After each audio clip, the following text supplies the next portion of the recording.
Guys match பார்த்தீங்களா வேறு லெவலில் இருந்துச்சு. ஜேஎஸ்கே ஃபைனலாக குவாலிஃபை ஆகிட்டாங்க. ஆகிட்டு இப்போது வந்து யார் கூட ஃபேஸ் பண்ண போகிறான்னா பேர்ல் ராயல்ஸும் ஜேஎஸ்கே தான் அடுத்து ஃபேஸ் பண்ண போகிறாங்க ப்ளே ஆஃபில். ஸோ லிட்ரலி வேறு லெவலில் இருந்துச்சு நேற்று மேட்ச்சு. ஸோ நான் கூட ஃபஸ்ட் இன்னிங்ஸ் பார்த்து கொஞ்சம் இதாகிட்டேன் போல். ஏன்னா ஃபஸ்ட் இன்னிங்ஸ் பார்த்தீங்கன்னா 203. ஸோ அப்படி இருக்கிறப்ப வந்து நம்ம இருக்கிற ஃபார்முக்கு கண்டிப்பாக வாய்ப்பே இல்லை அந்த மாதிரி நினச்சோம். பட் பார்த்தீங்கன்னா ஃபைனலி ஒரு வேளை ஜெயிச்சிட்டாங்க. அதுவும் நான் வந்து அப்போ மேட்ச்சே நான் பார்க்கல.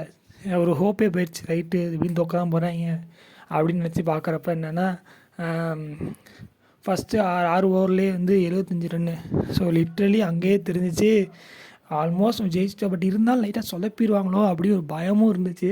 பட் பரவாயில்ல, நீட்டாக பர்ஃபெக்டாக முடிச்சிட்டாங்க மேட்ச்சை. அதுவும் டானவன் ஃபெரர் 6 வந்து இது அல்வா சப்புன்னு அடித்தாருங்க. அதான் வேறு லெவலில் இருந்துச்சு. ஸோ சூப்பரான மேட்ச்சு. ஸோ யார் மிஸ் பண்ணீங்க மறக்காமல் கமெண்ட்ஸை சொல்லுங்கள். அதே மாதிரி இந்த வாட்டி இந்த வருஷம் ஜேஎஸ்கே கப் அடிக்குமா அதையும் உங்களோட கமெண்ட் செக்ஷனில் சொல்லுங்கள். கேட்கலாம். வீடியோ உங்களுக்கு பிடிச்சிருந்தா மறக்காமல் லைக் ஷேர் கமெண்ட் பண்ணுங்கள். மறக்காமல் சப்ஸ்கிரைப் பண்ணிங்க, பெல் ஐக்கன் பண்ணுங்கள். பெல் ஐக்கன் பண்ண தான் நான் போடுற ஒரு வீடியோ உங்களுக்கு நோட்டிஃபிகேஷன் வரும். ஸோ தேங்க்யூ ஃபார் வாட்சிங்.